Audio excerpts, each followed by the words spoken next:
Okay.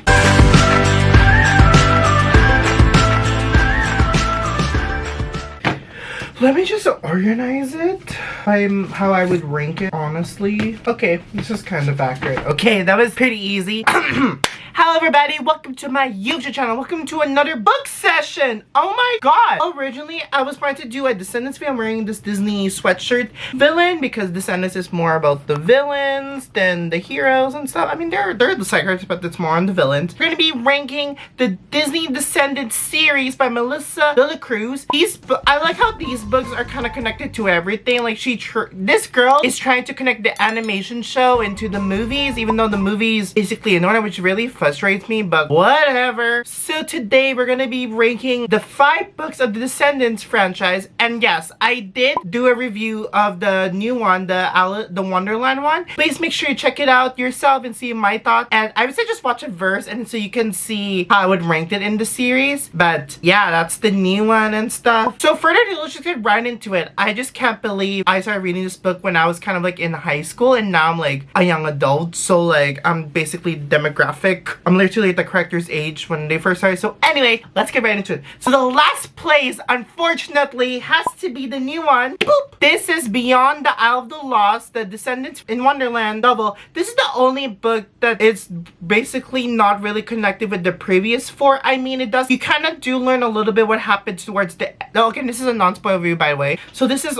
basically the ending, the after effect, what happened in the 3rd movie of Descendants. And this is basically a prequel to the upcoming movie that's coming up next month from now, which is crazy. And I'm planning to do a doll video thingy, but they haven't announced the official how the dolls look like yet, so stay tuned, we'll see. But anyway, this is what we have for now. I do like this art cover. All of them have like different art cover. This one is very inspiring. The reason I put it in the last is because, again, it just didn't really like interest me that much with the plot. The plot wasn't really like that strong. It felt more like episodic. It didn't really connect much with the anticipation of the upcoming movie, you know, based on when it's just more like an episode. It's kind of nice to know what it's like being in Wonderland, the world, and while you find out why they're separated from Isle of the Lost and stuff. You know, it's a pretty like spin-off on its own book standalone, but it's part of the big universe, but it's like basically a standalone, so that's why it's at the bottom, because maybe someday I might reread this again. Maybe I might like it more based on my first session, you know. And the cover isn't really like my favorite. It looks like an ordinary like routine. It's nothing compared to the other ones, you know, but so much is happening, and I think the title is too long. But anyway, so there's that book, the last one. So the second last happens to be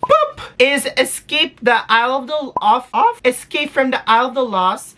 I do love this cover over here. It reminds me of like the promotion we got in the 3rd movie, kind of like who is the villain, like the mysterious and stuff. It's not, but again, I only read this once. I don't remember much what happened in this book other than like it's a prequel to the 3rd movie, kind of like it's kind of like what happens after the short story with Uma and Mal, and then leading towards like, you know, the 3rd movie kind of. Yeah, something wicked is happening. Yeah, this is based on the 3rd movie. I think this is like the shortest book, one of the shortest book out of the franchise, and like I do remember that it's kind of nice that we do spend a little bit more time in Oregon, kind of like prepping for them to graduate. It's kind of like giving the fact that the kids are growing up, and we do learn a little bit of like Mal's dad, like Hades, in this book. That's, you know, the main focus. I don't know, it just wasn't really like my favorite. Like I don't remember much about this book. I didn't like they're all graduating. They did some sort of like scavenger hunt game. There's a little side plot kind of like prepping for like the new movie and stuff. So yeah, I mean, it has like a beautiful cover, and this is the last one in the series. This one is the 4th one, the last one in the actually original trilogy movie. Anyway, now we're heading to the top 3. My top 3 is this one, Rise of the Lost. This is such a beautiful like book cover. This is how you do like a Disney, and this is honestly one of my favorite covers, but like story wise, and this is more like a prequel to the second movie, Descendants 2. You learn a little bit of a backstory about Uma, her relationship with Mal. It kind of preps you the anticipation of like seeing what happens in the second movie. This is very similar to like how they do in the new book, but I feel like this one does it a little bit better with the anticipation. Oh yeah, this one's like Little Mermaid. I remember how I have so much memory of this book. Like I remember how excited I was to meet it. You know, like it's a little bit like, you know, she left some dirt and she's not the only one and stuff. So this is basically an Uma story, like kind of like a scavenger hunt story. This is a pretty like fun book. This is kind of like preparing for war, I would say. And like it has a gorgeous cover. And yeah, I think the plot of this book, they're looking for King Tritons. And all of these are all looking for some sort of like magical items and stuff. And yeah, this one is such like a really fun book. And this is like, yeah, it gives back so much memory with before the sequel came out, because I remember how excited I was. And this is one of like the beautiful covers. And yeah, the reason I didn't put it at the top because like I just felt like this one's a little bit like they're saving all the big stuff like in the movie, not like it's more like the prep. It's like a warm-up towards the movie. Got like a great like prequel, like you learn some things about it. And yeah, it has book 3 over here. So yeah, this is the 3rd one, and that's Rise of the Isle of the Lost. Number 2 happens to be it is Return to the Isle of the Lost. This is such a great book for like the follow what happened in the first one. This is Home Sweet Home. This is based on like the first movie. This is kind of like on its own, I would say. Like I really do love this book. This book is more like murder mystery kind of. It's more like whodunit type of book, which I really like. And we kind of do it's really nice to see like the perspective of what it's like in the Isle of the Lost, like after the events of the first movie. It's kind of nice to see like what other like villain kids like thought about it. And like this is such like a good like follow-up, you know, book. It has like a mirror over there. And I think this is a great book to like wrap things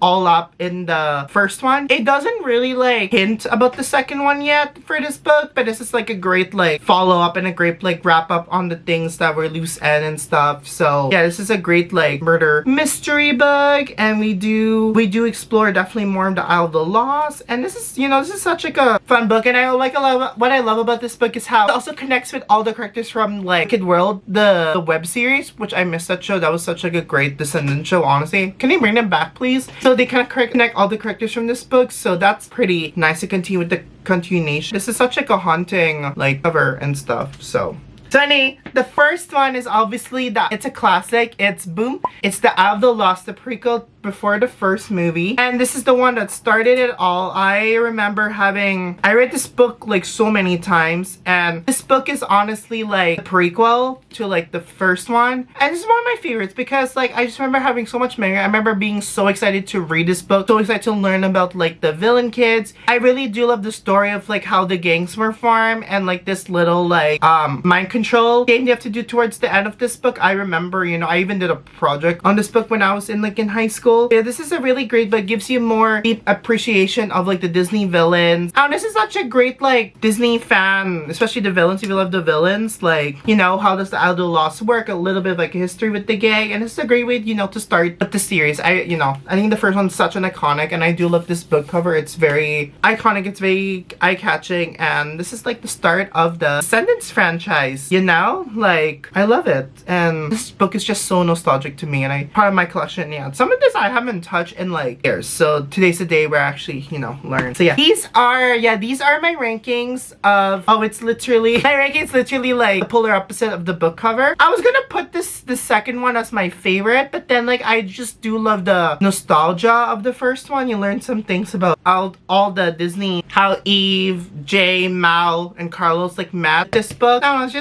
it's just a classic, and it's a great, it made me more excited about like the first. This is how you do like a preparation of the first. It's kind of like what to expect in the first one, you know? A great one. So yeah, let me comment below, what is your ranking of these 5 Descendants books? Have you read all of them? Which one is your favorite and why? And I hope that the next one, if they do, I think they probably will do a sequel to the new Descendants. Trying to see which villain it's going to be focused on, or it's going to be on its own. Very interesting. Yeah, these are all like, just Beyond the Isle of the Lost is the one that's like a standalone book, I would say. Not really connected with the 4 ones. So let me comment below, what do you think? And I'll see you all on the next book review. I'm so sorry this is short. Those are my thoughts, and I haven't read these books in like so long, but based on my memories. And I'll see you all next time. Okay, bye. Poof. Ooh, my hair. It's so sweaty. Anyway. So this is the book cover. I don't know, it's not like I can. Oh, wait, that's it? Okay.